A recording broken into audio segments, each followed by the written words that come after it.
Oh, that's not going to work. Of course. And it's on repeat. Great. Fantastic. Oh, yeah. What is wrong with me? Worst streamer ever. 10 out of 10. For a horrible streamer. Oh my god. Hi, everybody. I'm going to do a very quick introduction before I go back into the thing, before all my friends are like, hey, Phil's not talking. Welcome to the stream. Tonight we're playing a role-playing game again, space role-playing game that I've kind of created myself using the Ubiquity system. And I'm going to go ahead and pop back into voice, and we're going to get started because I am 20 minutes late due to children. Don't have children. Hello, everybody. I'm back. Just wanted to make sure that you knew that you were live before you started saying things you regret on the internet.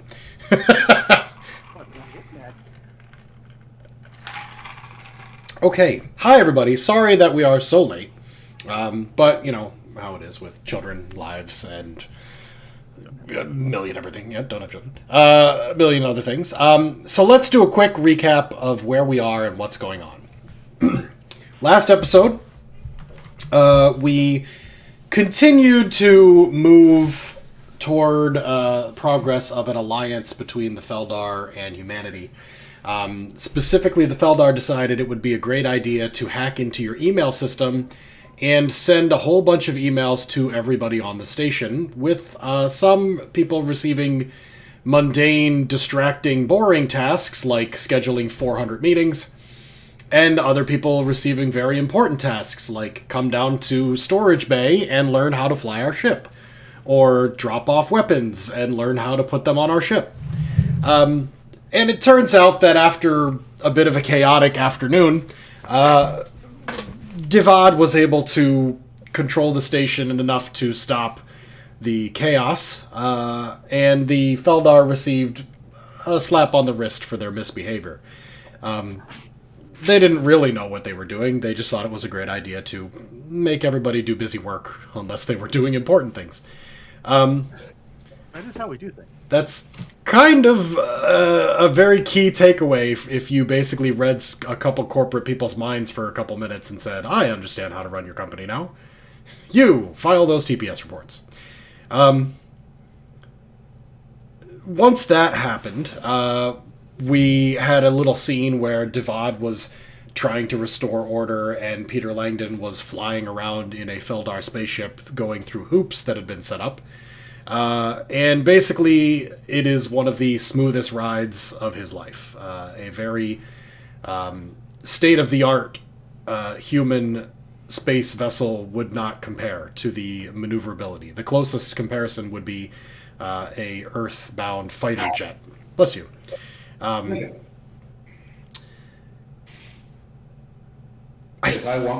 think honestly, I feel like that was pretty much the entirety of the session. Was a bit of faff, a little bit of character building and world building, and we left off by saying, we're going to end this kind of story arc and move forward in time a few months. But prior to that, is there anything that anyone really wants to do before we skip ahead in time a bit? No, I'm good.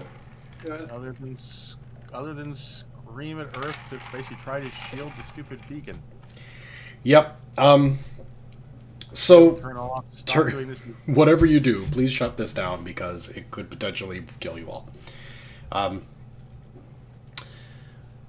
Okay. We're going to move forward about 2 months. In that time, several things have happened.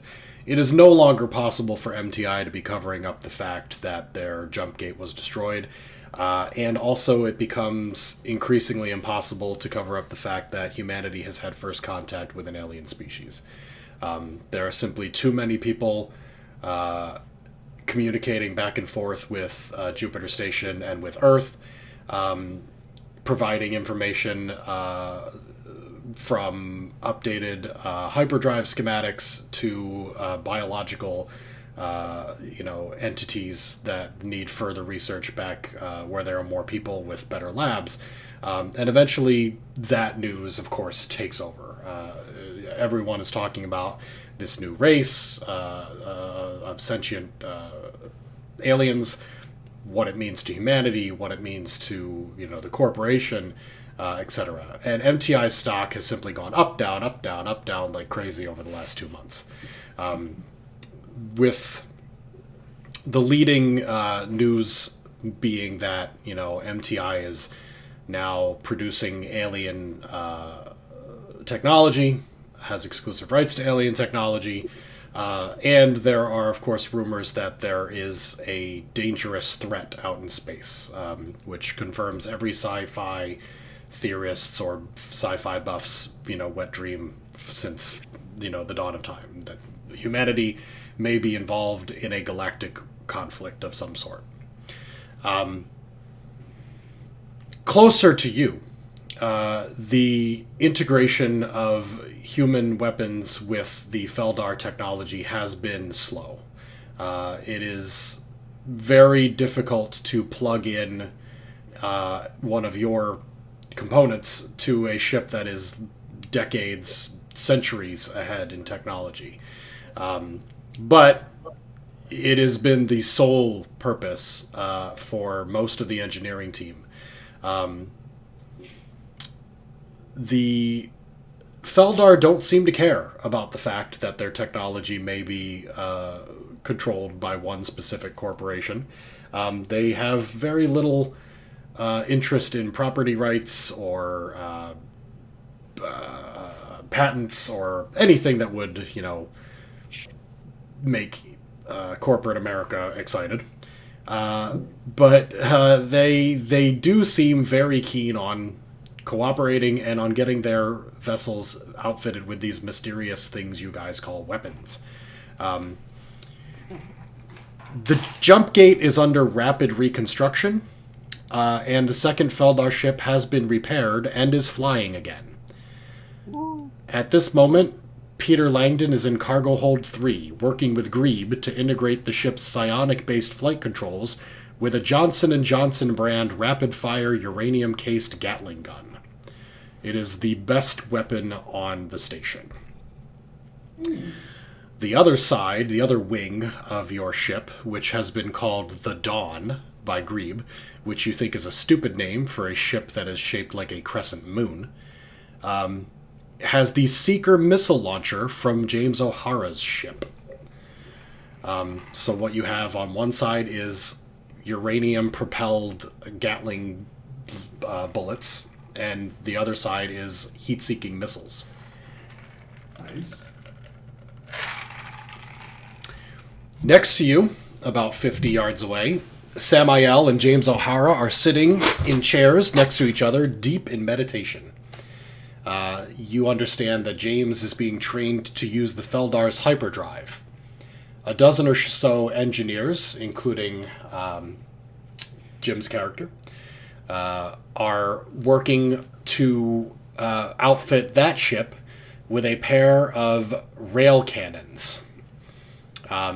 Magnetized plasma, essentially. Load a big bar of lead, it gets superheated and then shot out very quickly.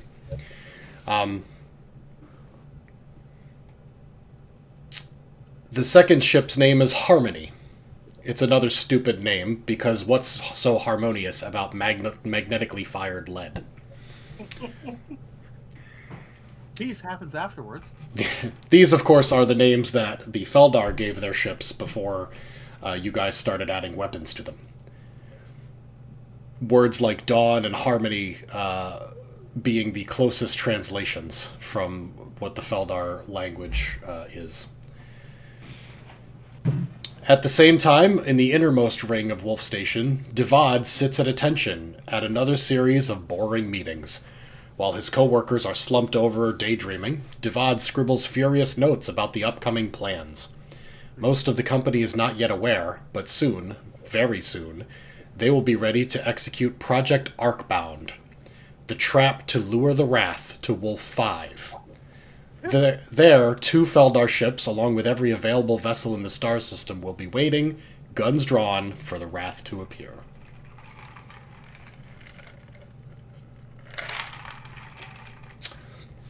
Matthias, let me pull up my notes. Matthias Anders, you are working closely with a project to isolate and select and train a very few select individuals on the station who are will be authorized to consume the fruit. The initial outbreaks of psionic abilities did not go well. There were. Yeah, It turned out that most of the people who ate the fruit were ones who were willing to break the rules of the station, and therefore were some of the least helpful individuals when it came to actually using these abilities in a positive MTI approved way. I.e. profit. I.e. profit for MTI, not for themselves. Like the guy who got arrested for breaking into about 30 people's PIN accounts. Your money did get refunded after about a month, but yeah, they had to figure out who did it first, and he didn't make it hard. But there was a lot of chaos. You are in charge of isolating individuals who have the correct neurological patterns that are most compatible with the Feldar fruit, the parasite that helps maintain these things. And then, after you've approved somebody for that, they go on to a serious psych eval before they're selected. So only about 10 people on the station have been approved to use the fruit, and only for certain reasons at certain times. James O'Hara is one of them. Is anyone else... anyone in our group? Well, that was the question, is anyone in our group applying? Not it. Because it is voluntary. Go ahead. Well, it all depends. I mean, I would think Jim would want it just for ease of working with the Feldar on their ships. Mm-hmm.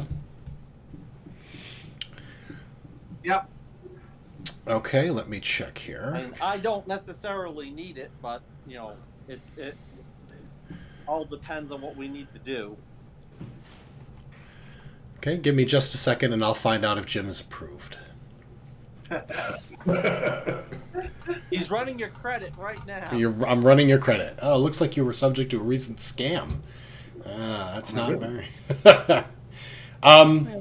He's in debt to the company store, though. They do own him. Jim, if you did apply, Yes, you are rejected. I am rejected. Well, it's too late. It's too late. You've already had some of the fruit. You've already experienced that good fun. But you are not authorized for legal ingestion of the fruit parasite. You did not pass a physical exam. It was not given by Matthias, your doctor. It was given by some other random doctor. What part of the physical exam did I fail? Your neural cortex does not hold the parasite long enough for it to be financially viable. It looks like your body fights off the parasite too quickly. You're too healthy. You're too healthy. That's what they tell you, but it's in a lot of medical jargon, and unless Matthias is going to explain it to you, it looks legit like you're just too healthy. If Jim asks, I'll definitely ask. I will explain it to him. Make a medicine check, then. You broke. Okay. Give me a second here. I need to change screen here. Medicine. Should really find my glasses. 82. 8D2. Duke 2. Okay.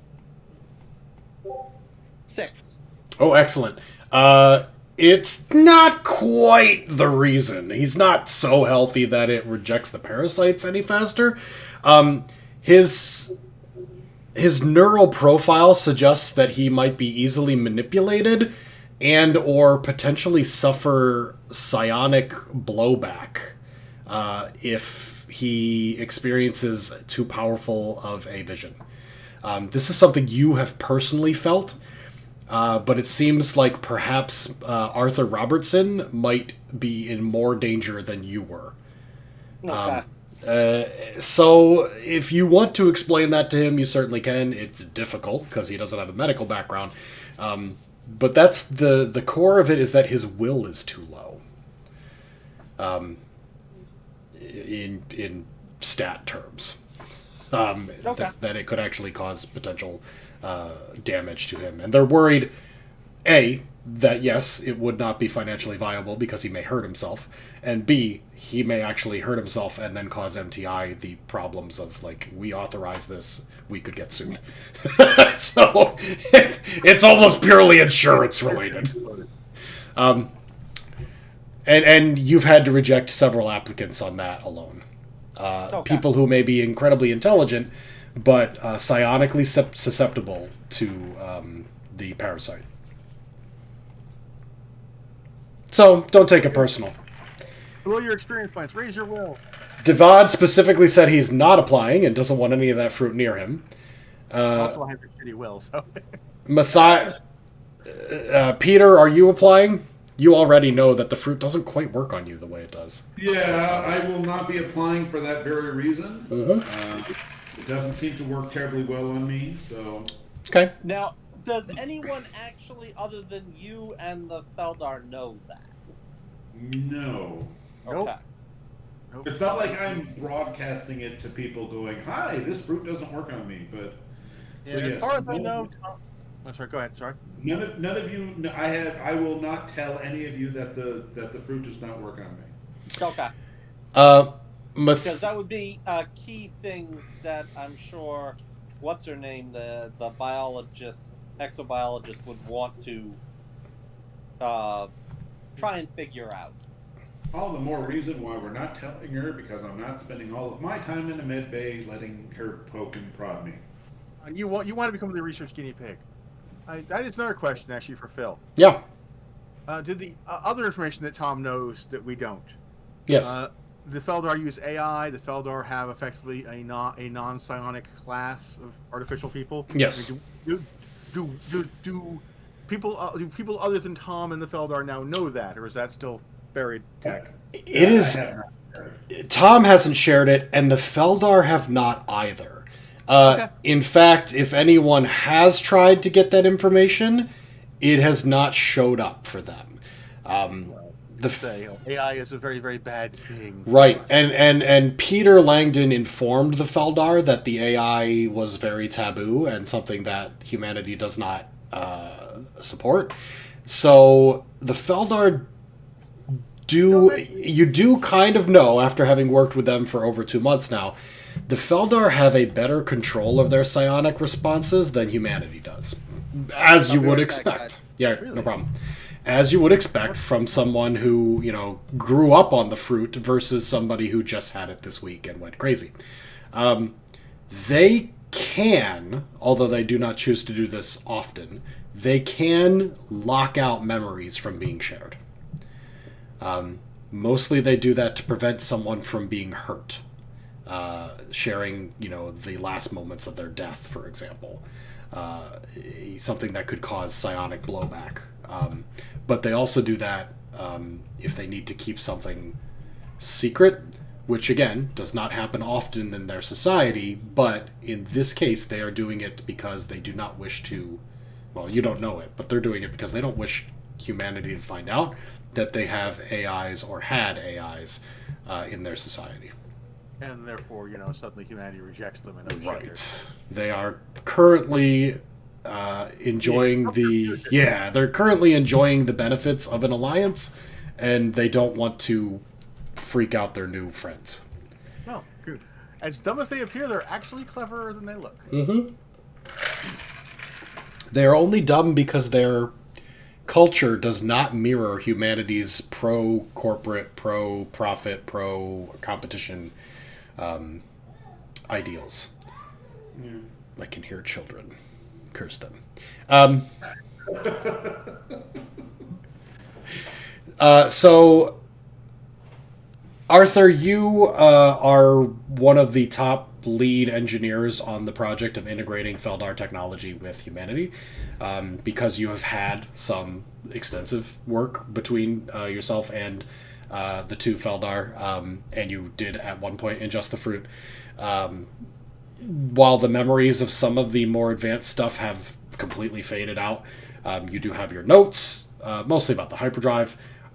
But working carefully with the one engineer on your group who has been approved, you're making leaps and bounds in this kind of integration. You're doing work that is, for your field, fascinating. And Okay. you've actually published a few papers in your spare time that have been sent back to Earth. And one of your old colleagues from like engineering school is constantly refuting your findings. And it's infuriating as fuck.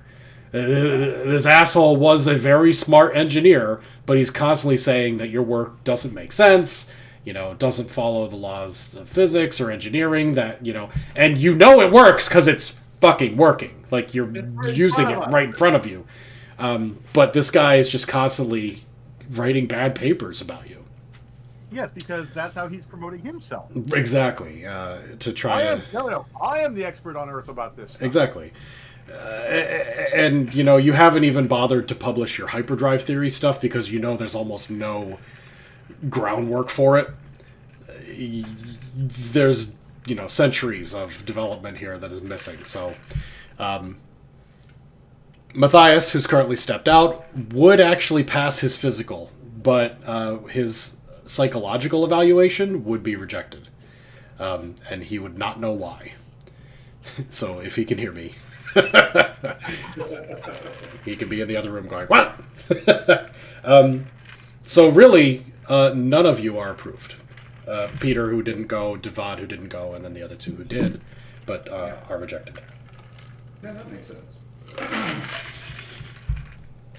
That makes sense. You gave this great weapon to us and took it away, you fucker. No. I mean, out of the four of us, Devad will not eat a piece of fruit if you forced it down his throat. It doesn't work on me. I'm perfectly cool with it. So okay, the other two are psychologically imbalanced. We'll go with it. Still sneak fruit. I don't care. It is very difficult to do it now because it is so limited. When they first arrived, they were just throwing it out like candy. Now they don't want to starve, so they're keeping them open. Well, they have been able to eat human artificial vegetables.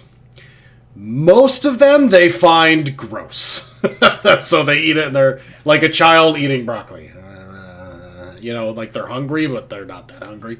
But they do find your artificial citrus to be good. It's not that they must eat the fruit to survive. It's just that it's their favorite thing. Freshly squeezed lemonade. Yes. So they've actually gained weight since arriving at the station. Do they still fit in their spacesuits and the spaceships? The spacesuits are quite adaptable to them. They're very stretchy. But yeah, no, they've just put on a few pounds. Yeah, not like doubled. Well, our food is mostly junk food. Exactly. Most of you guys don't really know it, but Matthias is like, yeah, that's because most of our artificial food is just sugar compounds. Yeah. So it's not healthy for anyone. And the Feldar, who've come from a life of vegetarianism, are now eating, phytosynthetic brand oranges, patent pending. Yeah. So, all right. Something that's out of curiosity, in all of the in the 2 months, have we had any luck growing any of this ourselves? Yes. Yeah, did Jax's plant program take off? Yes. So actually, it's being headed up by Jessica. Jessica Kara is heading up the sort of the biological half, and there is a botanist on the station who is heading up the actual logistical portion of planting these trees. And they have sprouted. They are growing, but they are trees. They will take a long time to reach the point in which they produce fruit. I wasn't sure if we had tech that could speed up the growing process. Nothing that can, like, speed up the genetic process of growing, but your technology is able to mimic the growing conditions that are perfect for the plant. The Feldar provided that information. So you've got, like, a room, which everyone else needs to wear a spacesuit to go in, that is high in methane and nitrogen, that is perfect for growing these trees. And most of them are about, 6 inches tall at this point. They're not anywhere near where they need to be before they can start producing fruit. But it's a long-term project. And they've identified a planet in the solar system here, around Wolf, that may function as a garden, is what they call it, for the fruit trees. It's not ideal, but it is possible that they could grow it on the surface. I'm assuming it'd be better than our artificial environment. Long term, yes. What you need right now is proof of concept before moving a actual development to the planet's surface. So the Feldar have come to the station's command, whether it be Paul Reichman or somebody else, with the idea that, this is all working great. It's everything is working between us, and we're making progress, but we could use more Feldar. We could use more of our ships. We did not act on that. More fruit. Not for 2 months, no. It's been, they brought it up once or twice, asking if they could call more to show up, but they have two problems. One, they're worried that if any Feldar show up, that they may accidentally give away positions to the Wrath. And two, they don't have the beacon technology with them. They followed yours here, but you guys sent it to Earth. And it would take 10 years to come back. Right. Or they could warp it back, but that would involve either them leaving here with the hyperdrive, which could alert the Wrath, or you sending it from Earth back to here, which could alert the Wrath. And in any of these cases, getting more Feldar here would involve possibly alerting the aliens that consume all life. Yeah. Which is not ideal. Non-optimal. Right. This is being brought up currently in Devad's meeting, is how do we get more alien technology here without destroying us all? And that's where Project Arcbound is coming into play. Okay. I was going to say there's, just logically speaking, if they can give us the wavelengths needed, we could come up with a transmitter that would hit those frequencies at the right power to get to them, and then have them meet up somewhere else and slow boat in for a couple of weeks. Well, actually, they don't need to slow boat into us. They need to slow boat out of wherever they are. Right. It's the arriving is not what triggers the Wrath. It's when you leave. Right. As far as the Feldar understand it, anyway. Basically, I need a long-distance communications laser. Yeah. And the thing is, your system of communicating back to Jupiter Station, it takes 30, 40 minutes to get messages back and forth, but it works. And it's quite quick. Other than, the recent hyperspace jump, it is the fastest thing that humanity has. The Feldar don't have this. They used to, but all of their communication equipment has been systematically destroyed. When the Wrath have invaded, in the process of consuming all Feldar, they also ransack through their space stations and their cities and whatnot, destroying things. And they don't have the type of communication systems that you guys have. All they have are these beacons. sort of like drop pods. Can't the Wrath track those too? No, as far as the Feldar understand, the only thing that the Wrath notice is these hyperjumps. Okay.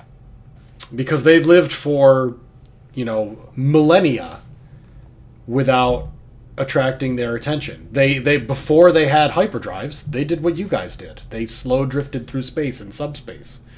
Took, years, decades to get to other star systems. And eventually they developed their own hyperdrive systems. And for a while, those worked without issue as well. One day they hyperdrived out of a system. Don't know if I wrote it down, which one it was. Yeah, and then the Wrath ported in. You never told me what the system's name was, and it doesn't really matter. Doesn't really matter, no. The only system that I mentioned specifically was Tau Ceti 6, containing ruins. Tau Ceti 6, and something about, and one of the notes I have about the Feldar is the point was past Alpha Centauri. Got it. When they first found the Wrath was past Alpha Centauri. Yep.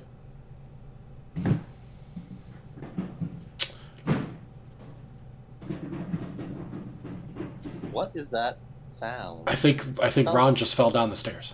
It sounds like someone's got a. I'm falling upstairs, not downstairs. It's my desk. It's made out of tin. Where every time I open or close the drawer. Ah. Gotcha. Okay. All right. I'll be back again. I gotta serve food. No problem. It's a big metal thing. Divad, you're currently in this boring meeting, but being the good corporate drone that you are taking diligent notes. Is there anything you would like to bring up, suggest, or do? Right. So,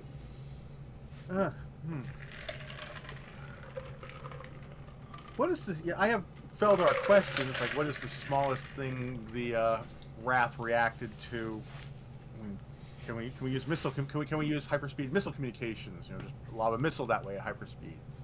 Okay. So one of the people in this meeting is one of the. Sorry. Go ahead. One of the people in this meeting is one of the authorized users of the fruit, and so they have gone and spent an extraordinary amount of time with Grebe and Samael to sort of download all the knowledge that they could about questions you guys have had prior. So this will be one of those questions: is what is the trigger and what is the smallest? And the simple act of using one of their scout ships that you have in your cargo hold and hyperspacing out has attracted the Wrath.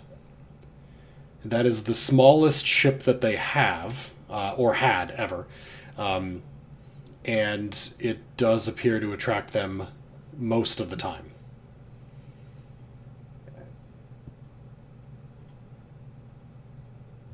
Other questions? Sorry. So they've never tried something smaller than that. No, they don't. They don't have anything smaller that. We'd have to know what.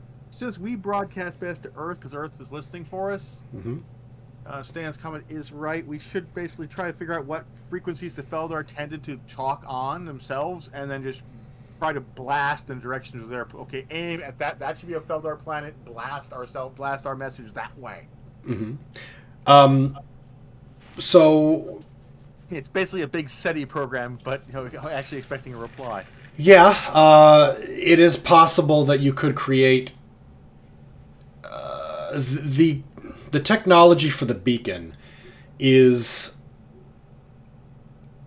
not as complicated as the technology for one of their spaceships, of course.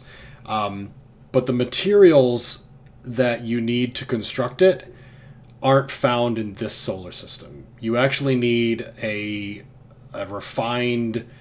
lithium, yeah, you need it's a lithium crystal, exactly. You need a MacGuffin. a refined radioactive substance that just does not exist in Wolf. They have it at Earth. Or in the solar system at Earth. They've found Venus contains this material. Okay.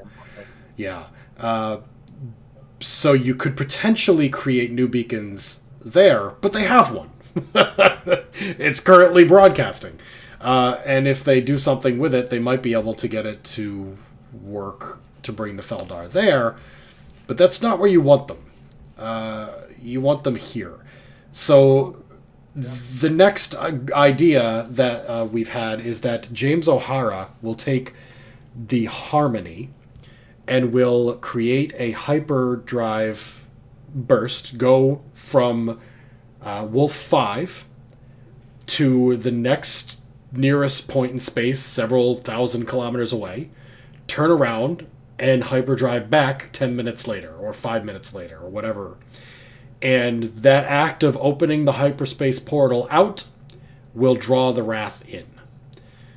So he's going to slow boat in one direction and hop back quickly the other. Right. And we basically need to mine the ever-living fuck out of that piece of space. Well, so that was the first idea, but then the constant discussion about getting more Feldar suggested maybe that they should warp to an area that Samael and Grebe know that Feldar were last known at. Basically one of the locations of their active beacons. Because the Feldar can warp to an active beacon as long as they never leave. Or if they leave, they drift in space for like 10 years before boarding away. You know what I mean? It's a long time. I can't just float away 10 minutes and port out. Mm-hmm. It'll take... Well, that's the thing is, you're currently around, I think, Wolf 3. The idea was to go to Wolf 5. It'll take, a little while to travel all the way out there in the solar system. No, we do actually have an inner system faster speed that's not a warp. Exactly. It's subspace speed. And then when you come back, the Feldar, the Wrath might show up there. If for some reason things don't go well, that will give people at the station the opportunity to kiss their own ass goodbye. Not like this plan? Not a huge fan. But at the very least, you won't have innocent casualties if the battle goes well. If you do defeat the Wrath and prove that this concept of fighting them with weapons that the Feldar have never had works, then you could bring people here. You could warp back to Earth and set up defenses there. And then, why did they reject the minefield? They did not reject the minefield. If the Wrath are going to appear here, float over there, deploy a whole lot of nukes or whatever else we can, point away, and if something points in, pop them all, and hey, you've just arrived. There's nobody nearby, and die. Okay. It doesn't matter how good you're. I don't need an aimed gun. Just AOE. Okay. They like that idea. That's a good idea. Let's investigate that. Okay. With that idea, what was going to be planned for like this week is going to be pushed back another month.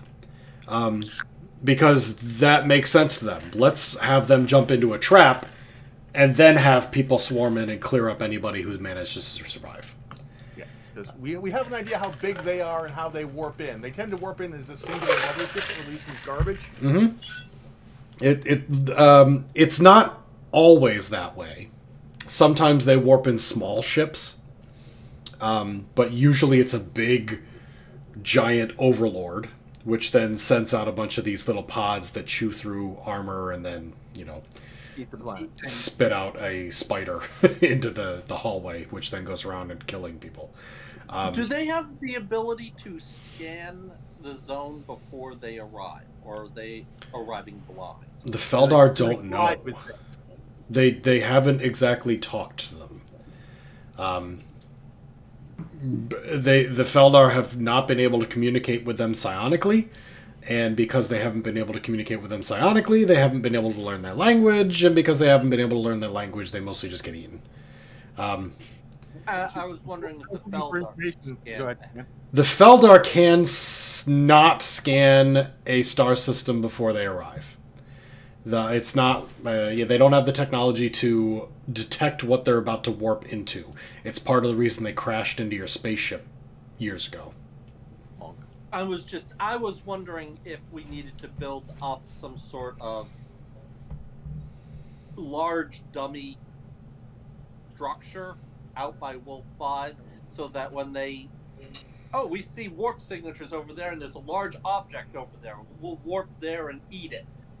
Or push the ruins of the old gate that way. Well, the ruins of the old gate are being repurposed into the new jump gate.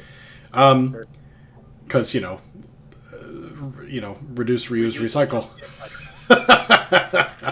Stand at it. Necromancy. I love it, and I must find a way to use this in D&D. The Necromancer's Guild Creed. Reduce, reuse, recycle.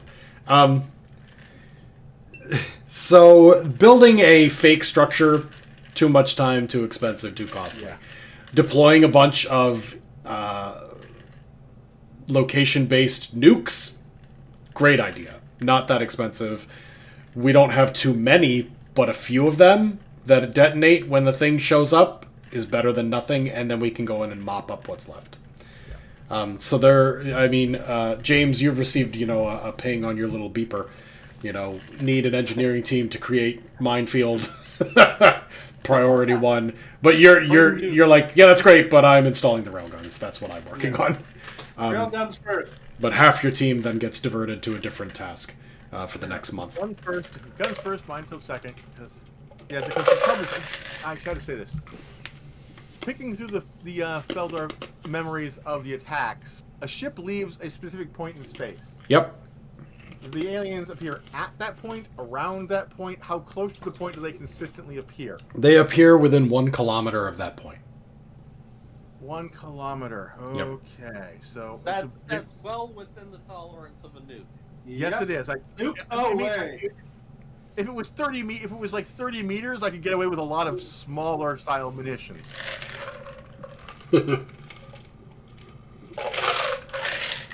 Okay. Also, you pre-mark that spot. With all of that information, there's a delay in the project, but it's within the bounds of this is actually a great idea and we're going to use it. So a month goes by, and the station has produced 5 remote detonated uranium blast bombs. And the plan, you're in another meeting. You're back in a meeting again. Progress update. The plan is now to have James O'Hara send out a signal that activates 5 of these mines set up in an X cluster. Probably should do something other than actually wasting our nukes just to prove it works, but all right. Well, again, you can't really prove it works without bringing the Wrath. He'll warp out, warp back to a different point. He's going to warp back to, somewhere 30 kilometers away, where he'll rejoin the rest of the fleet, who will then advance on the hopefully destroyed Wrath, and pick off anything that's left, and then start salvaging, researching, identifying, etc. The Feldar have very little data on the Wrath. They have not had any success in defeating them in combat because they do not fight. Therefore, they don't have things like destroyed Wrath ships or Wrath bodies or any of that. Stupid question. Yeah. The enemy appears within 1 mile of where things go off, right? Kilometer. Yes. 1 kilometer. Mm-hmm. Wow. Almost wish we had a destroyed ship. Because I basically want to burrow into an asteroid, big one, and then set off the engine inside that. Boink! Arrive and telefrag. Ooh. They're not sure that is going to work. When the Wrath do arrive, they've never accidentally arrived inside of a space station or anything. So they do miss things in space. They don't, arrive and collide with a starship or a space station. Right. They've always arrived in empty space. They've never arrived inside of like a satellite or a ship or a space station or anything like that. Telefrag's a nope. It's possible that they've just been lucky, but it hasn't, I was hoping I could just start All right, just start firing these things off under the planet's surface and whack, splut, whack, splut. Right, right. But the minefield thing is a brand new idea, of course. Okay. You have 5 nuke Try mines. it. Let's see. Let's have some alien space guts everywhere. Let's see how it goes, right? Oh god, I am. Okay. I will gleefully talk O'Hara and others through the manual. They will all hate me. Shut up, you. I know how to fly my own spaceship. And remember the safety. Gotta always remember to turn off the. We did do weapons emplacements on the station itself too, right? Yes. As a last resort, the station has a few of the remaining weapons. Most of them have been loaded onto cargo ships, fighter ships, and the 2 Feldar vessels. In all, there are 7 human ships and 2 Feldar ships that are now 30 kilometers away from the mining field. Except, of course, for James O'Hara's ship, the Harmony, which is hovering, 20 meters away from missiles that will absolutely wreck his day. Ready to send out the signal that will activate them at the same time as warping out. I say actually don't have them go off when the enemy arrives with a proximity detonation or something. No, that's what it is. It's a It's a proximity mine. Basically, he should warp out, and someone else should arm them.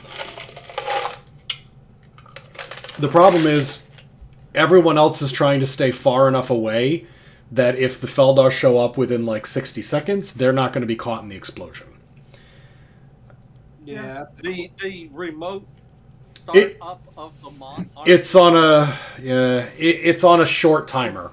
How to put it correctly? Well, Yeah, so 5 minutes to leave the area or something. yeah, I don't want a short timer. What I want basically is if it sits there and if no one else gets near it, it doesn't go off. If we have a ship or 2 that's got to broadcast something that says I can get near it without it going off, basically sneak up and jam it or whatever. I basically don't want to waste nukes if no one shows up. it's been considered. Yeah, there's a disarm command that can be radioed to it. Oh, goody. The problem is if you arm them. No, you know what? In that case, it probably would work that they can arm them right after he leaves from a distance. Well, no, just see. He armed. Yeah. He flies out. Somebody else arms it. Yeah, it's fine. His leaving detonates it. His leaving arms it. It's the dead man switch. Got it. Okay. Either way, it's not something that's going to happen. He'll get out, and then they'll be armed. And then if they don't go off because no one shows up, then you can disarm them. Yep. Okay. Devad and Matthias. I'm sorry. Devad, Matthias, and Arthur. You've all received orders for your part in this endeavor. Matthias, you're going to be handling any wounded on a ship known as the Nero, one that you are familiar with. You and 2 other medical officers from the station are going to be accepting anyone who gets injured during the battle. Arthur is in charge of maintaining the Nero if, anything components-wise should go wrong. And Devad, you are on the Nero to make sure that this project goes through correctly. You are, doing the countdowns and the go Team A, go Team B commands. I technically could pilot it. It's a skill of a total of 1. Technically, you could pilot if the pilot that is on the Nero is not available. The pilot... I figured I our can pilot pilot better than you could. Let's see. Do I have any? The pilot is not Peter Langdon. Peter Langdon is on the Dawn, the Good, Feldar yeah. Crescent. Mr. Langdon should not be on the Nero. Nope, he is your fighter pilot at this point. Ooh, I'm at a 0. I will introduce myself to our new pilot. Hello, you're going to hate me. I'm assuming they've converted the cargo bay into an atmosphere med bay instead of trying to use the Nero's existing med closet. Yes. No, you've gotten a much larger area, it's not like it's not at all as nice as the medical facilities on the station. This is clearly a yeah. This is clearly a war room, triage room, a MASH Is the Nero tent. armed in some way, or is the Nero literally just a support vessel? The Nero is armed. It does have 2 rail cannons similar to the ones mounted on the Harmony, which it always had. It just rarely used them because it's a cargo ship. But yes, you're all not pilots, and you all have jobs that are not to pilot. You've been assigned a pilot, Samantha Haley. She is going to be piloting the Nero. What do we know about the Samantha Haley? You know that she failed her medical assessment for fruit. Her fruit cat. But she is a competent pilot. She is one of the other cargo ship pilots that is normally carrying things to and from the jump gate. But she's by no means a combat pilot. She's just a starship pilot. Yep. But she has a better piloting skill than anyone here, other than possibly Peter. For 2 experience points, I have a 3. God. You don't want it.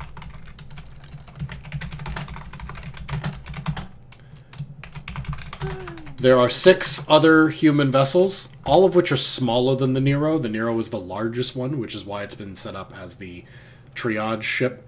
The other ones are armed for combat, whereas the Nero is armed for defense alone. But the primary fighter will be Peter. He is going to be sitting with Grebe, who is going to handle any of the non-piloting, non-weapons portions of the ship, such as, maintaining life support, maintaining, gravity, other things, maintaining field of vision, etc. But Peter's going to be handling piloting and shooting, and Samael is on the other ship with James O'Hara. Only other thing I'm going to request. Okay, go ahead, Jim. You go first. I want a gun on the ship. I was going to say, actually, I want Marines. Every ship should have at least one guy with a shotgun. You absolutely have a large number of armed guards on every ship.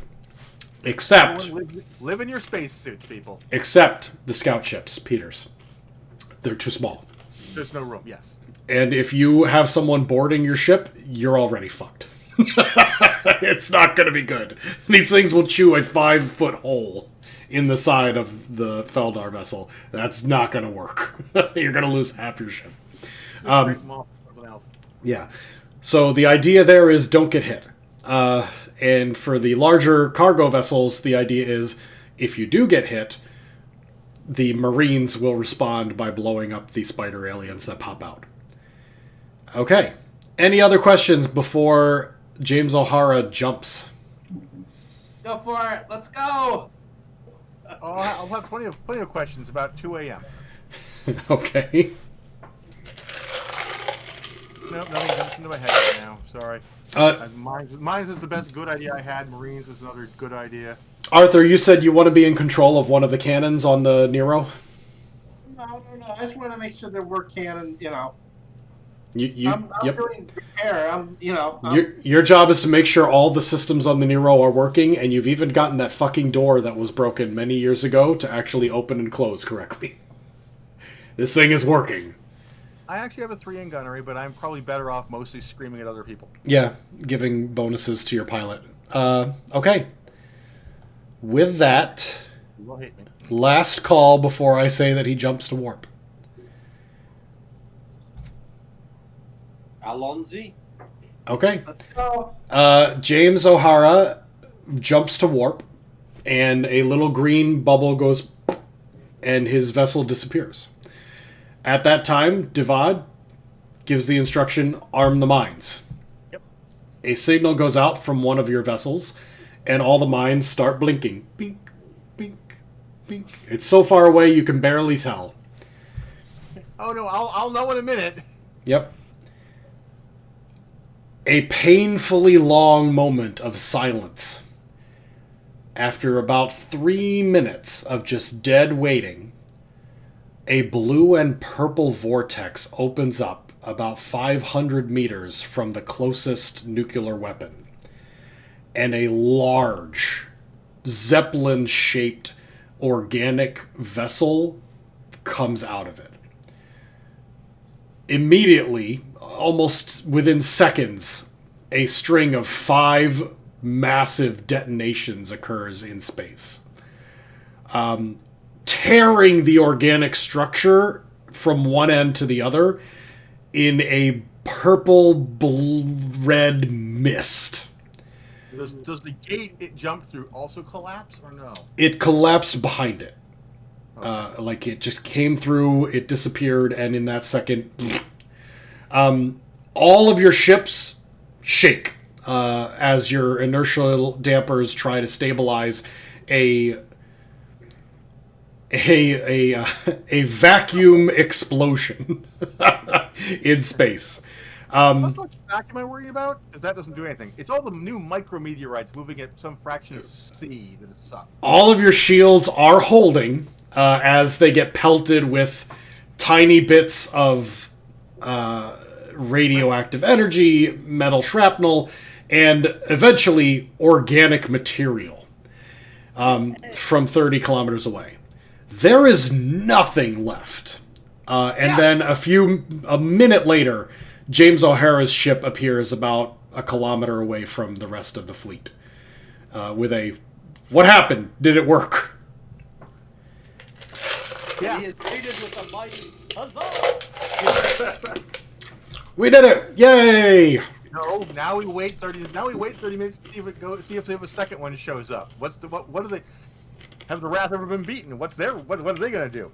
The Wrath has never been beat. This is a brand new experience to the two Feldar, who are staring in shock. And then Grebe goes, Now, "Now is time for cake! I understand correct." the main reason why the Feldar don't fight is because they psionically feel everything that everyone else feels. They became a pacifist race at basically the start of their civilization because they felt the pain of death. Right. My question is, did they feel anything when that happened? No, because the Wrath have not ingested the same parasites. So what that means is mines are the answer. there's, cheering throughout the radio. Paul Reichman declares victory for all humanity. And you're instructed to go and scoop up the goo that is floating around space. Collect all biological signatures and bring them back. Or the biological signature mass is bigger than that of the station. It's floating everywhere. Like you can, but I mean, it has been eradicated to the point where it's basically plasma. There's no indication that any of this used to be a ship or a creature of anything. And it's about you basically have ordered the team to set course for the center of that explosion, to collect residue for analysis, and a second portal opens up. That's what I was afraid of. And a smaller ship comes through. This one is not nearly as big as the mothership. It's maybe 200 meters long, whereas the previous one was like 500 meters long. And it floats around in space confused for a minute. And O'Hara comes on, "Engage that vessel. Do not let it scan." Light it the fuck up. And everyone starts flying out. All right. I need a piloting roll from Peter Langdon. Okie dokie. Let me. If everything goes well, I will have nothing to do with this. I will be right back. Give me 1 second. Roll, Peter, roll well. Yeah, that's a roll. Working on it. That's That stands roll. That's a bad roll. Take some style points there.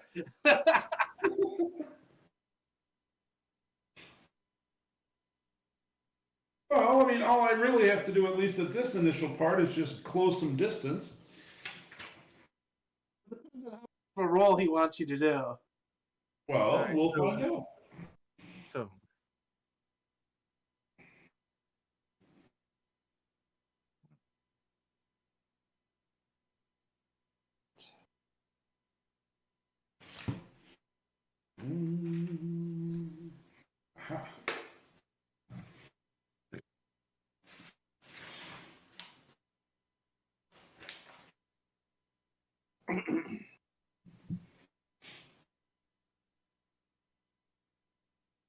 I have some wonderful commentary on this. Mothership splut. Nukes go burr. Premature cheering. At least it isn't premature ejaculation. Fine. No, well, we did fire off most of our wad early. We're going to need second wave nukes. Got it. Well, the problem with second wave nukes is that the first wave nukes will destroy the second wave nukes. Yeah. We need nuke missiles. Yep. Missiles. Well, we may not need nuke missiles. That thing got gorked overkill. That's true. They may be very used to not having to fight for their food. We'll find out in a minute when we fight after this. When we fight the small one. Can the Wrath track their own ships? How do you pilot a Wrath ship? Okay, that piloting roll looks like a 2. It is, in fact, a 2. Okay. Or is that the actual whole combat and everything? That's what we want to know. What? How much of that roll does it? What does that roll cover? Everyone dies. Sorry, guys. Roll up new characters. It was all down to just one roll, and I just botched it, so it's all over. No, I am going to roll for... 53. Okay. So, Peter Langdon and James O'Hara are the first to leave the fleet because their ships are simply faster and more maneuverable and smaller. As you approach the vessel with your weapons arming, it looks like, again, a blimp, an overlord from StarCraft, kind of. Much smaller than the previous one. And this one has, like, long claws that hang down from it, whereas the previous one just looked like a blimp. As you get closer to it, a burst of blue energy comes from the front of the vessel and comes out towards you. James O'Hara dives down and avoids the blast, but the blast strikes Peter Langdon's ship, the Dawn, and it immediately takes the shields offline. That's all that happens. You don't feel any, damage to the vessel or even rocking of inertial issues, but your shields immediately go off, and Samael, in a bit of a panic, goes, I think you're with Grebe, actually. Grebe, in a bit of a panic, goes, "The shields are down. We're vulnerable." But nothing comes at you, no missiles, no bullets or anything. A few seconds later, as you continue to approach, and the human vessels behind, continue to move forward, they avoid the blast simply because they're a little bit further behind. So their shields are all still functional. Pods start exiting from the bottom of this vessel and launching in your direction. What is your best ship weapons skill? Which one is that going to be? Yeah. You're going to start firing on these things. My gunnery is a 4. Roll your gunnery.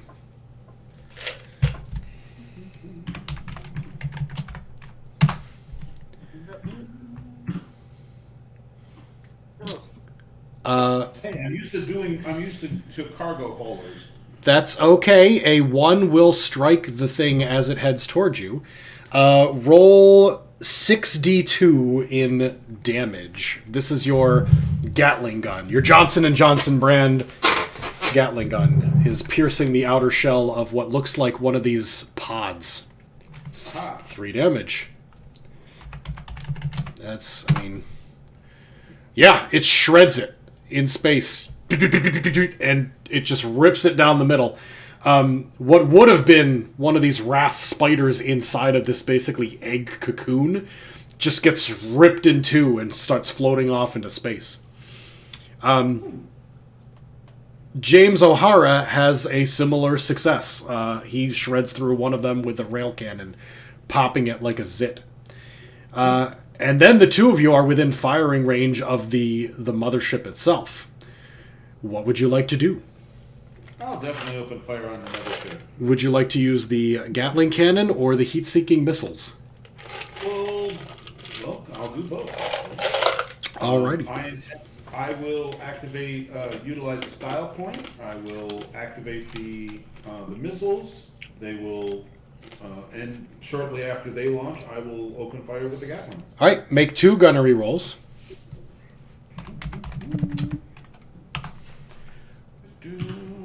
And of course, you wait for James O'Hara to give the signal, which is, of course, he says open fire on that vessel, and you are like, gladly, beep. A 2 and a 1.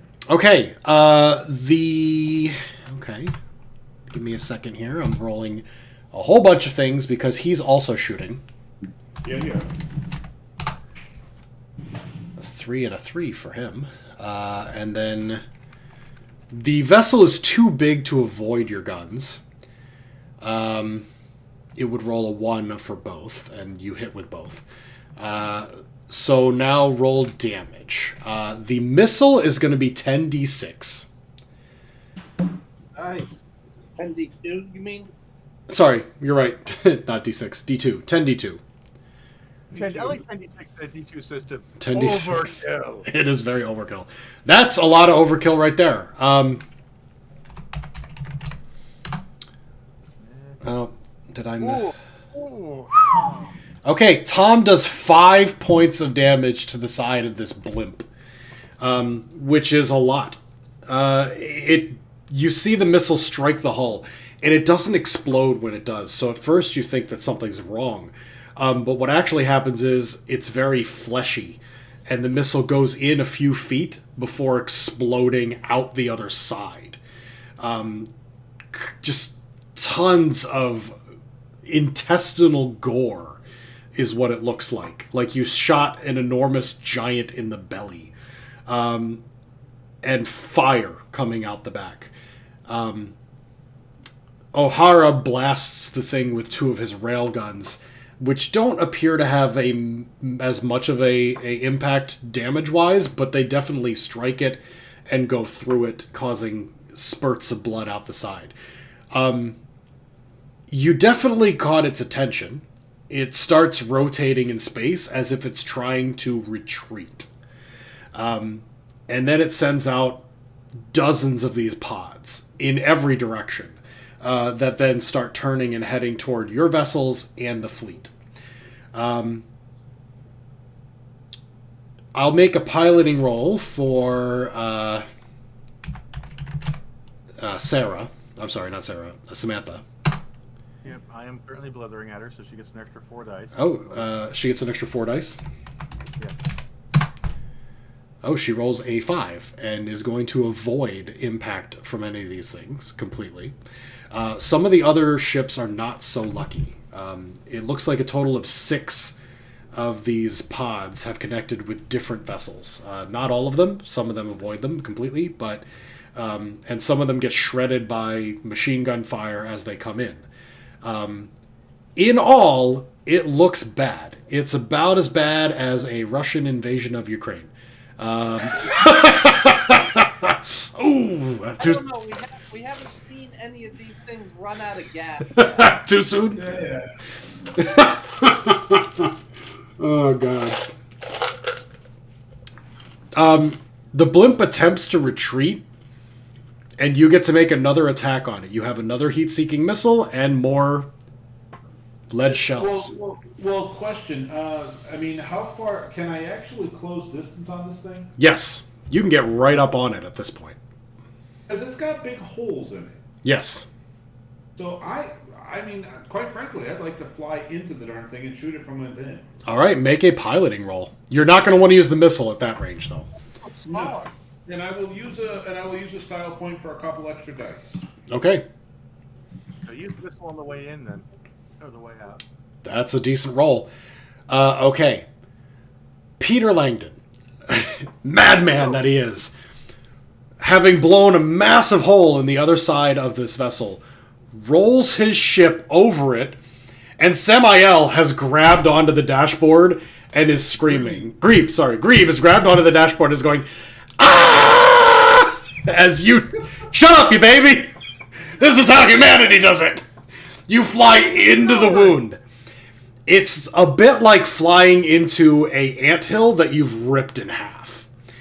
This thing is crawling with these, like, bear-sized, spider-looking crab creatures. They're crawling all over this thing, and they're like... It looks like they're biting into the ripped-up flesh that you've destroyed. And some of them are just being sucked out into space. They're popping the way that you would kind of expect something that, suddenly goes into a vacuum area to pop. But they're trying their best to sort of put the ship back together right as you just brap through them with your Gatling gun. And you're trying to follow the tunnel that you've made through the other side as you blow them apart. Go ahead and make a gunnery roll. Well, I'm actually planning on stopping within the darn thing. It's hard for me to miss it if I'm inside it. Okay, you're inside. Are you aiming at individual wrath creatures or just blowing at anything that looks fleshy?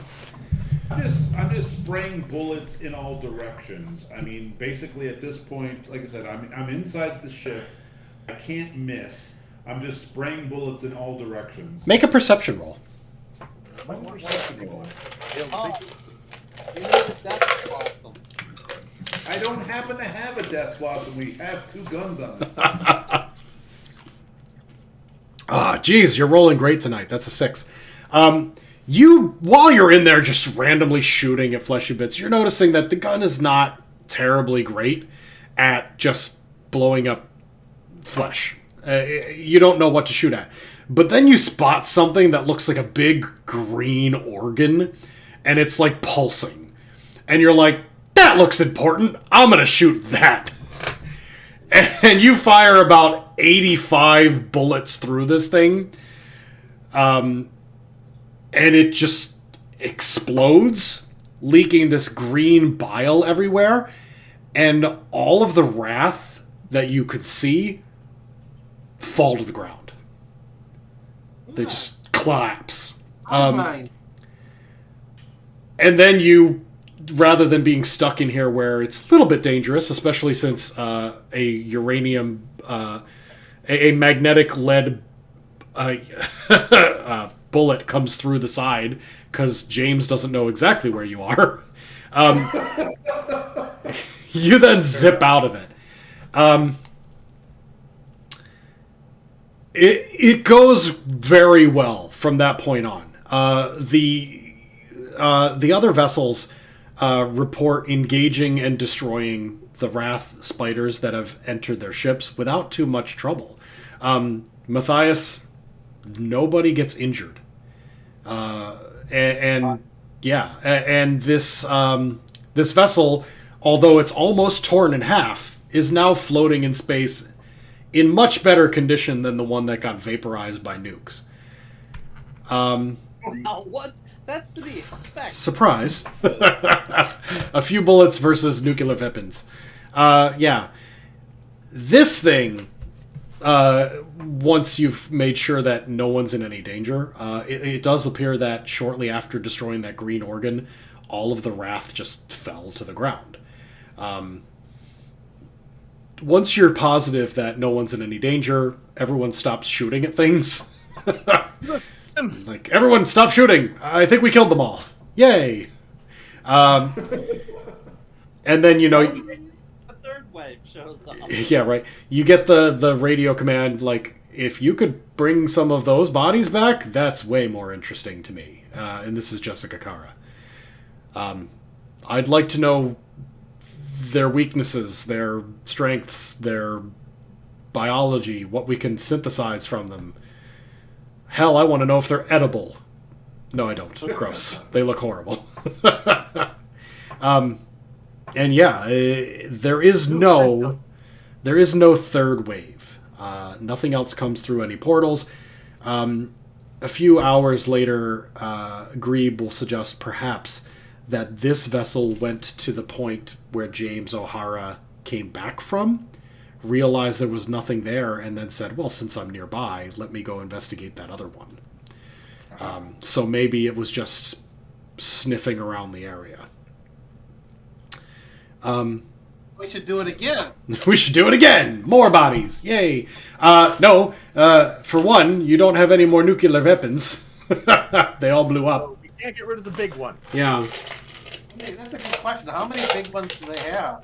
Well, I'll tell you what, this one here was a little bit less than half the size of the big one, and you blew it up in 2 rounds.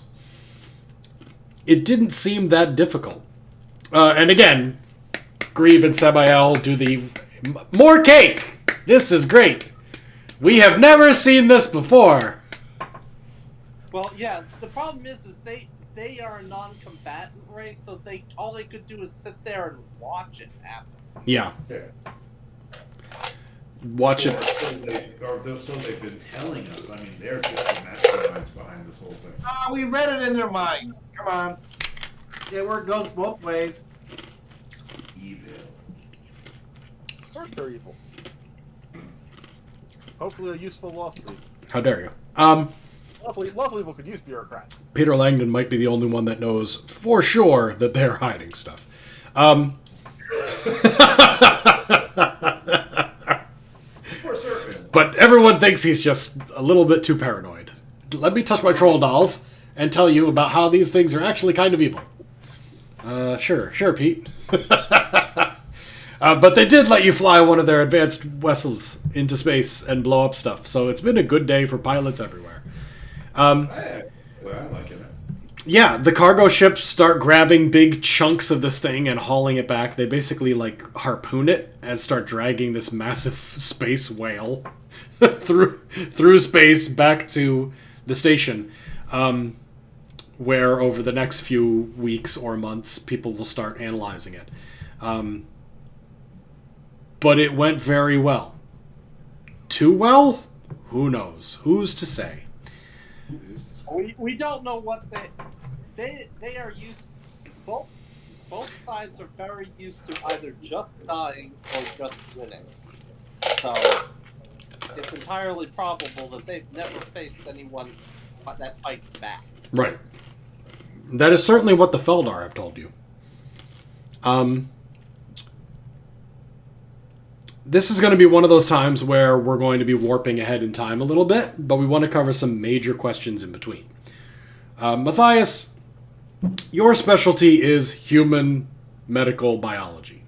You are at no point required to, requested to, or involved in the dissection or understanding of these fuckers. You're still doing, now, since the major riots and shit are over, basic medical shit. Checkups, oncology, minor things. One of 2 people with the knowledge for alien autopsies. True, you did do an alien autopsy. However, there are biologists on the station, not just doctors. Jessica Kara will, every once in a while, send you a memo. Look at this amazing thing we found. Make a medical roll. Okay. Give me just a second here. Mm-hmm. Pod people. Pod people indeed. Oh, yeah.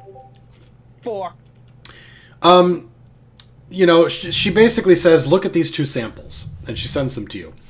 And one of them is a blood sample from Grebe, including Feldar DNA and, what you would expect to see from an average blood sample. The second one is a flesh sample from one of the casings of one of the pods that crashed into one of your cargo ships. And it contains a what's the word? Large match? It's a large match. It's a too large to be a coincidence. A non-coincidental amount of similarities. In the shell, not in the Wrath themselves. Not in the Wrath themselves, but in the shell casing that it arrived in, it is like 95% Feldar DNA. Well, that makes Ew. sense. It basically eats them and converts them into usable materials. That is what it winds up after a few more days of research and dissection. It appears that the Wrath take the bodies of the things that they kill, grind them up into a paste, and use them to build new ships, new pods, and possibly new Wrath. Now, are the Wrath actually passengers in these shells, or do they do the shell ships actually generate them? Are they spawn points? Because of the way that the ship was destroyed and deactivated, you are able to determine, after again many weeks of dissection and intelligence, that it looks like these pods are something between a cocoon and an egg. They're grown inside the vessel like a baby, fired out when they are born, crash into a vessel, and then pop out. Kind of like an ant leaves a cocoon. So it appears that grinding up, eating, consuming, dragging bodies back to the ship is part of their life cycle. To create new Wrath, they eat and consume existing creatures, which is not technically that different from what humans do. But it's a lot more morbid when, after weeks of dissecting the vessel itself, you find Feldar skulls buried deep inside the walls. Icky. Yeah. Thing the Feldar are told about. That's up to you. No, the Feldar would have no knowledge of this because they've never survived an attack long enough to know why. But eventually, during one of those boring meetings Devad is in all the time, they put up a slide where there's like a full Feldar, skeleton corpse in the walls, and the two Feldar are there, and they both go, What else besides Feldar are in their construction? "That's a great question," because at the tail end of this, you find a skeleton that you have never seen before. Some other creature that is not Feldar and not human is buried in the walls of this ship. And Geiger drew it, so it's going to be really good.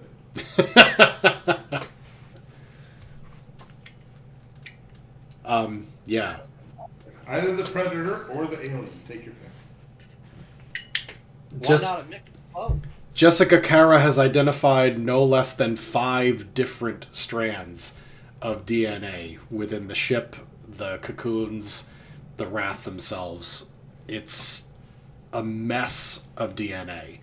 And no two Wrath pods are identical.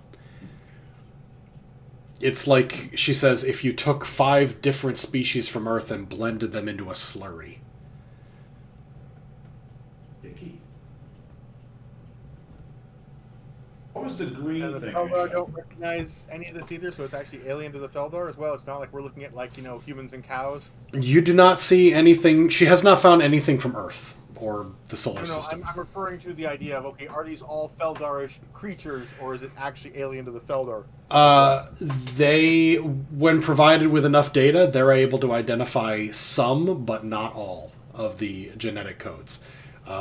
Obviously, there's Feldar, and then there's, creatures that the Feldar knew from their home planet.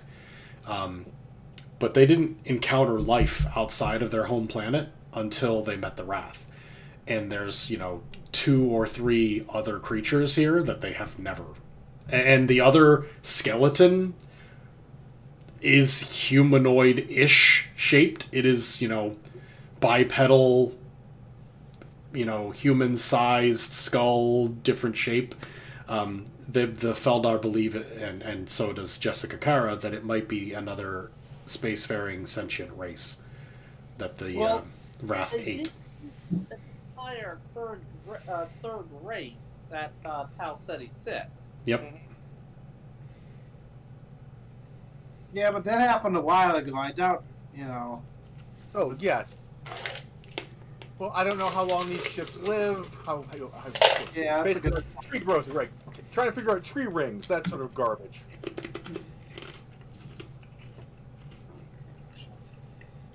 What was the green thing I shot? I forgot to turn the disc.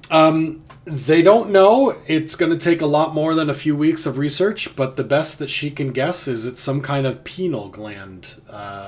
Some kind of, thyroid. I really don't care where it is, what it is.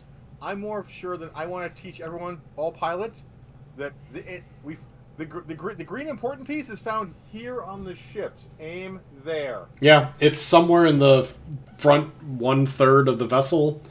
At least the one that didn't get vaporized by nuclear weapons, which is currently the prevailing favorite way to destroy them, is to simply blow them up. It worked well. 2 thumbs up. Would recommend. We need missiles and torpedoes, basically. Mm-hmm. Yeah, the great success at which you destroyed this vessel and the clear vulnerabilities that it has. Although there is some remark that you may have been lucky to pierce their outer shell. The vessel does have a very tough hide, but the heat-seeking missile was simply, far too strong, and, some good shots otherwise managed to get through it. And, of course, once you're inside, all bets are off. It's mostly just, intestines. Well, the Marines are going to be disappointed because there's no real boarding actions to be had on these critters. Yeah, it would be pretty difficult to survive inside it for long anyway. It'd be like jumping into a fire ant nest. Oopsie. Well, they are Marines. Yeah, that is also a small intestine at the same time. I see. Yeah. They're also Marines, so they do it, but oh. Yeah, it's super growth. Anybody have anything they want to accomplish or ask? I have one more thing I'd like to do, but it's, minor. I don't think so. No, I'm good. Arthur? No, I think I'm fine. It's all biology. Ugh. Yeah, and it's real sad. You were hoping to get some, new weapons or engines but it's all biological. Every last bit of their ship, including the engines, appears to be made from flesh. Well, there has to be something on board their vessel that opens up a portal. It's beyond the understanding of the biologists right now, yeah. I was just saying, but are things like engines even identifiable? And then can we do the tricks with frogs where you start shoving energy into it and see if it does something? Pretty much. There were clear exhaust ports at the back of this thing that turned out to be just massive colons. Yeah, it travels on farts, right? Yeah, essentially. Yeah, that is the joke. Yeah. Peter Langdon. Yes, sir. What a fucking flight that was. It reminds you of a game that you used to play in your youth. An old flight simulator that was pretty challenging for its time, that would simulate flying through the asteroid belt between Mars and Jupiter.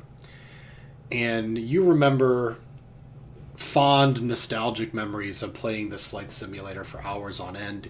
You even kind of think that maybe that might have triggered your love of piloting and your desire to go into the Air Force. So not Goat Simulator. Not Goat Sim. It was, Asteroid Flight Sim, 32X.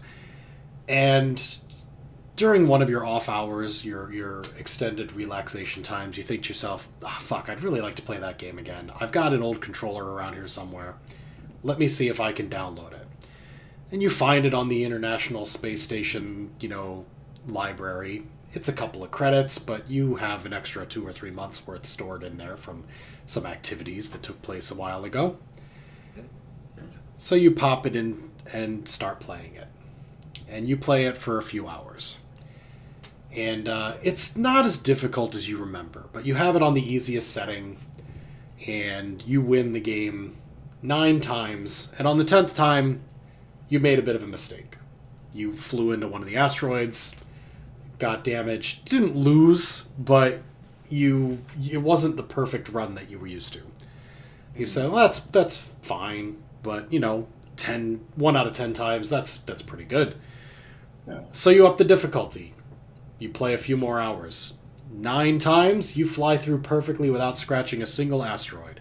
But on that 10th flight, once again, you ding your vessel just before the end. A tiny mistake. It's not as hard as you remember it. It's a lot easier now that you're a professional pilot. Mm-hmm. But you go ahead and you boost it up to the highest difficulty setting. 9 flights through the asteroid field without taking a single point of damage. And on that 10th flight, you crash and explode. What are the odds? At least 1 in 10. 1 in 10. 1 in 1,000 by now. But yeah, that's 10,000 actually. that's a very conspicuous number. Do you take any more time to investigate that, or does that just kind of leave you at that point? Well, two things. Go ahead. Yes, I am in fact going to investigate that a little bit, but now I'm starting to believe that 10 is my unlucky number. Mm-hmm. And I will stop doing anything 10 times. Anything 10 times. Okay. You mark that in your brain as one of those things that you no longer like. The number 10 is not good. For a moment, you're like, I'm going to cut off my 10th finger. No, that's a little too extreme. I need that finger. Fingers and 2 thumbs. You decide to investigate a little more, and you stop playing your flight sim. You're bored of it by now. It's been like a day. The next day, you load up just chess. Just classic chess against the computer. And you load up the easiest setting possible, baby chess. And it is easy. You win the first 9 games using you stop after 9 games. You're like, I won all 9 games, no problem. You bump the difficulty up.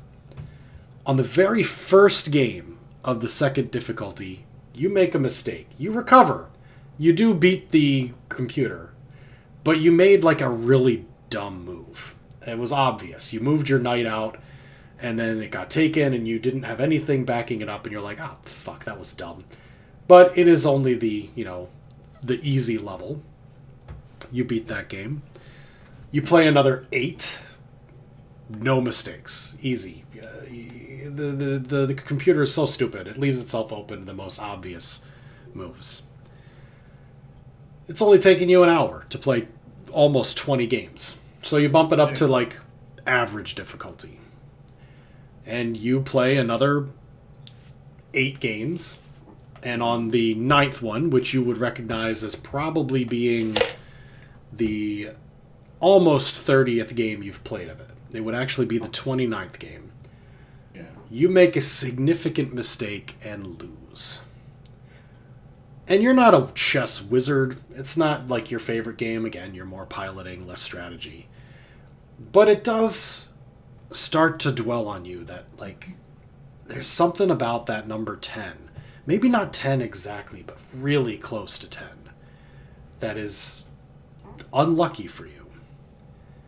How far do you want to dive down this hole? Initially, very, very much. I mean, he's a very superstitious guy, so if he thinks he's being cursed by the number 10, I want to find out exactly how and why. You take a day off. You take a vacation day. You're not feeling well. You're sick today. And Man. it's fine. No problem. You start every possible challenge you can think of. From, chess to checkers to Chinese checkers to the flight sim to throwing a ball of paper into a basket.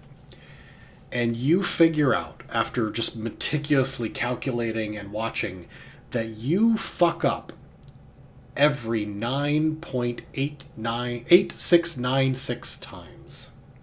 Oh, wow. That's 9.8696 times you make a mistake.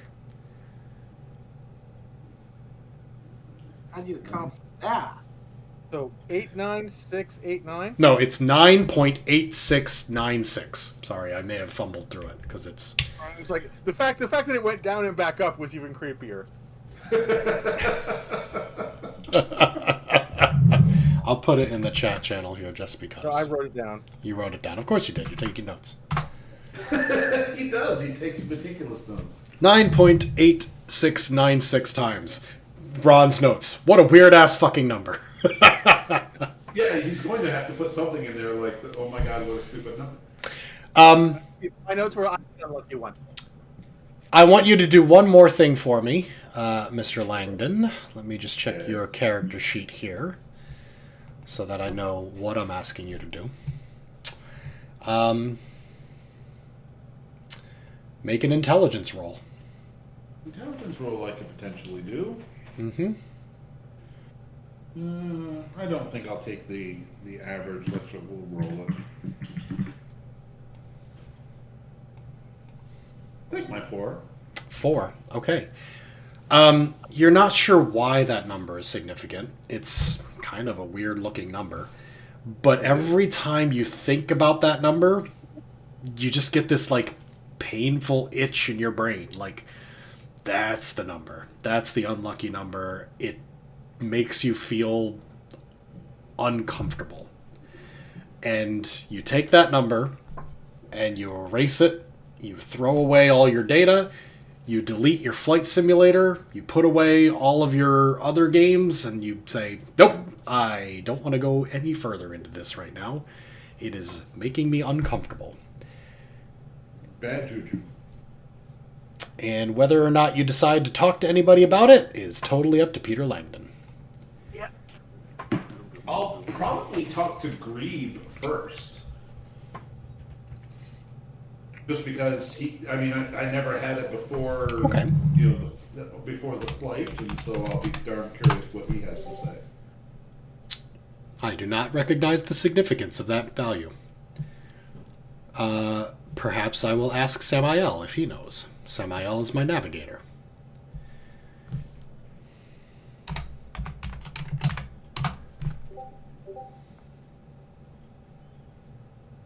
Samael thinks about it for a bit and nods, and he communicates with Grebe telepathically, and then Grebe will tell you what that number is, and I will send it to you privately.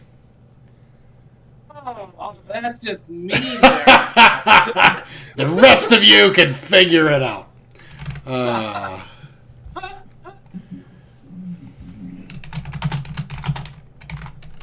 Except none of us have a reason to figure it out because Tom never tells us anything. Ooh, nice. Yeah, I wouldn't have come up with that.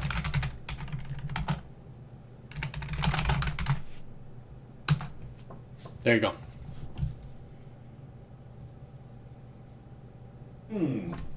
Okay. Oh, heh, I'm a nerd, and that's funny. So Ron looked it up. I looked it up. Well, I'm assuming Ron said, I'm a nerd, that's funny. Means that he went and tried to figure out what the number actually is. Yeah, Ron being Ron, he probably did. He probably, well, I'm assuming he went and divided it by something and figured it out that way. No, that's okay. I mean, I wouldn't have figured it out unless you told me. And I teach math for a living, so fuck it. All right. That will end our experience for tonight, unless anyone has anything else they'd like to do or discuss. Screw with the commissary to make sure everyone gets cake. Yes, in fact, everyone does get cake.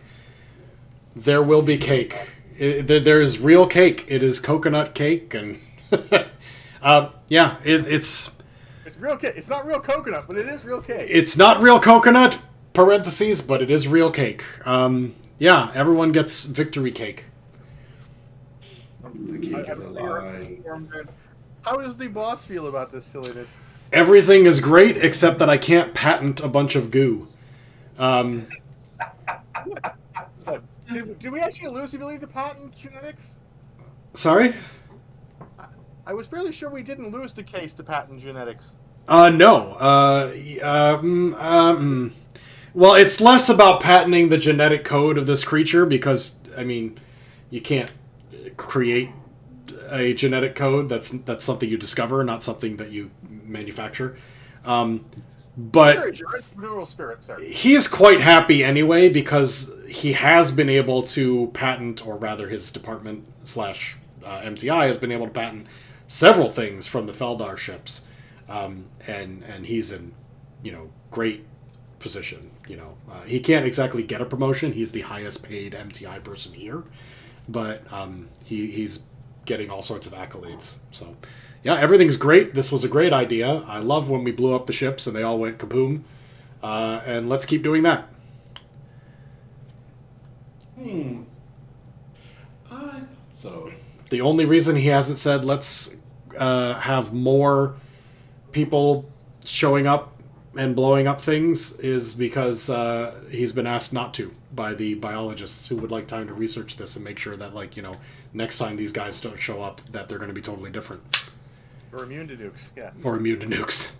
Are they adaptive? We need to know this really quick. So. All right, Phil, I'm going to send you a really, really quick message. Okay.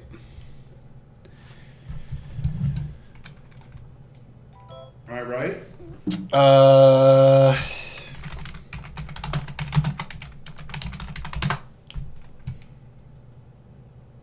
Oh, that is very coincidental.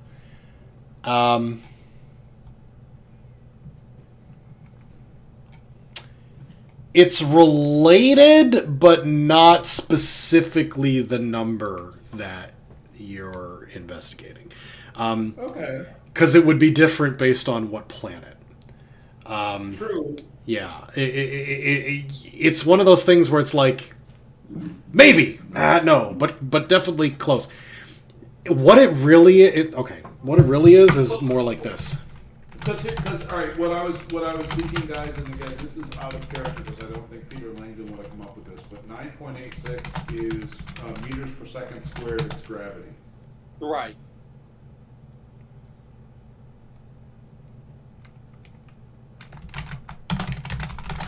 But it's Earth gravity. Quote unquote 1G. Yes, 1G. Tom, superstitious question. If you put your Yeah. character in a different gravity setting, does your odds change? Just to give you something else to worry about. Oh, sure, you're going to have Peter go around in different gravity settings and see if it works differently. Might be worth it. We never know. Put me in a flight suit, and hang me out the station, and all of a sudden my glitch starts, changes. Well, the station isn't running at 9.8 meters per second either. It's Yeah. actually lighter.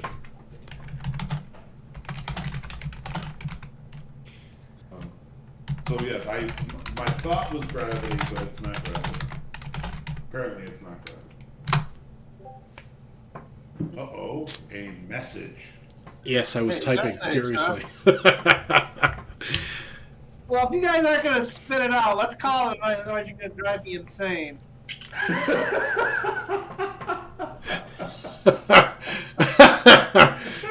I'm sorry, but it's just there's a little window of secrecy here that I have to keep as long as possible until it just becomes obvious. Yeah.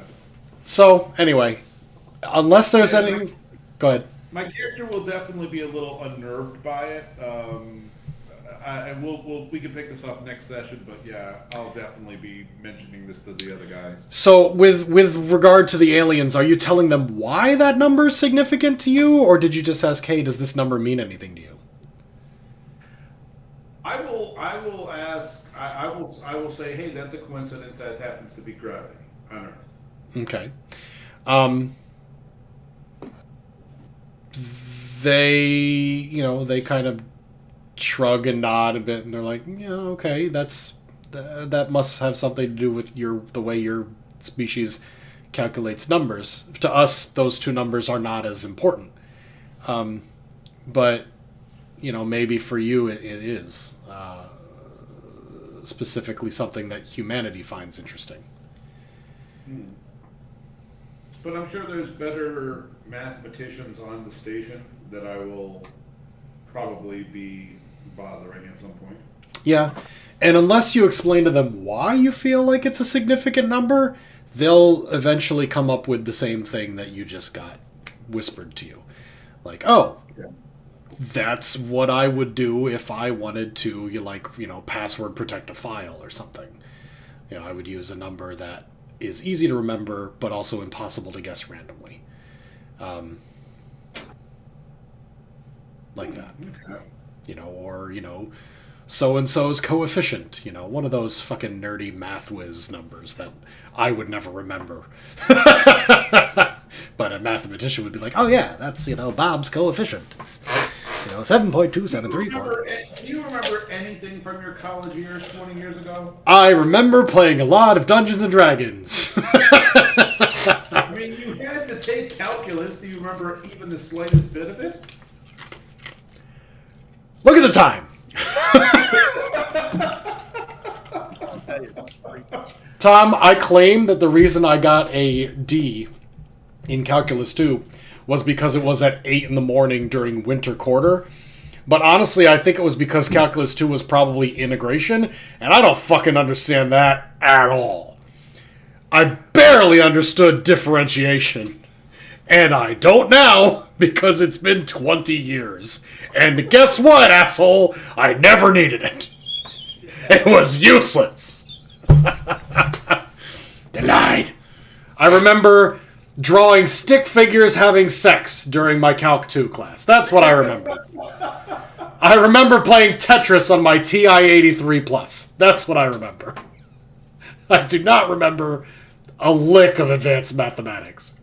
I remember the teacher, Professor Gruber, who was the most comically hilarious person with his, size 85 shoes, riding his bicycle, and his over-the-top Brooklyn Jewish accent. And the one time when I answered a question wrong, he wrote Rubu on the board. I remember all of that, but I don't remember how to differentiate x plus 1. I don't remember any of that. I didn't use most of my computer science classes, and I do software testing. They were useless. Absolute waste of my time. Wow. But, you have to start somewhere before you can get somewhere else. So, So, 2 weeks from tonight? 2 weeks from tonight. Let me take a look at my calendar. I'm sure it's open. Wednesdays are easier than the weekends. Oh, that's interesting. The 16th. Oh, good. I have a dentist appointment that day. That'll be fun. Great. Little party kill because he's grumpy. Fucking He's nah. always grumpy. At the beginning of every game session, he has to deal with his kids. Yeah. I start the session trying to throw those assholes in bed. Seriously. And it never works. They never are like, good night, Father. What a delightful person you are. Thanks for giving us video games and television. No. Wait a minute. In 2 weeks, you're going to have to deal with children and have a toothache? Yes. I don't know how bad the toothache will be. It might be fine. The dentist appointment is in the afternoon, so it's 2:30 to 3. If it's just a simple filling, which fingers crossed it's not a root canal, then it'll take like 2 hours, and then I'll come home and I'll be fine, and I'll eat ice cream and have alcohol, and everything will be great. Yeah, but if your face is puffy from the fact that, you know, the guy was... Then I'll say, hey guys, I'm not doing it tonight, and we'll reschedule for 2 weeks after that. It's okay. Fair enough, fair enough. It'll be fine. I'm sure it'll be fine. I'm sure you'll be fine. You know, 6 hours later, I'll be totally normal-ish. And if not, I'll just say, guys, I can't feel my face. I don't want to do this. Please don't make me do this. Or we get a chance to play with Phil on codeine and just like, you know, that'd be an experience. That bitch never gives me codeine. I get ibuprofen. Children's ibuprofen. No. It'll be fine. All right. You'll be fine. All right. See you in a couple of weeks. Good night, everybody. Good.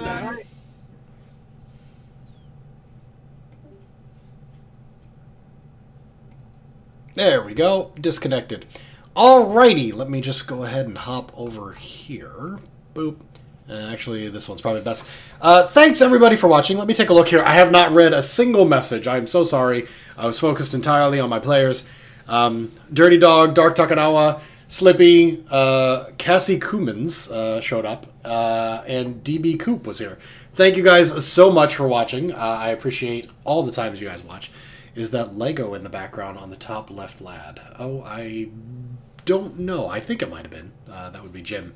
I think he had some Legos set up there. Sounds like things are hitting the fan. Yep. Poop. Fart travel. Fart travel. What's the topic right here? Man, complicated. Obviously, I'm trying to keep some things secretive so that I can reveal them later. If you guys have watched every single episode, you can probably put together 2 + 2 on this and have an idea of what's going on. But it would be the kind of thing where you would need to see all of it, and even then, there might be... I think you probably could figure it out if you'd seen every episode. What's going on with Peter Langdon? That's kind of the big secret right now, since the Wrath have been revealed and fought. What's going to happen next? Well, I'm going to go ahead and let the dogs out. I'm going to go ahead and refresh my beverages. And do I want to come back and do a little Obra Dinn or something else? I do want to come back, but I'm also not sure it's the smartest thing. Play it by ear. If you're on the Discord, check to see. I'll send out an announcement if I decide to do a second game.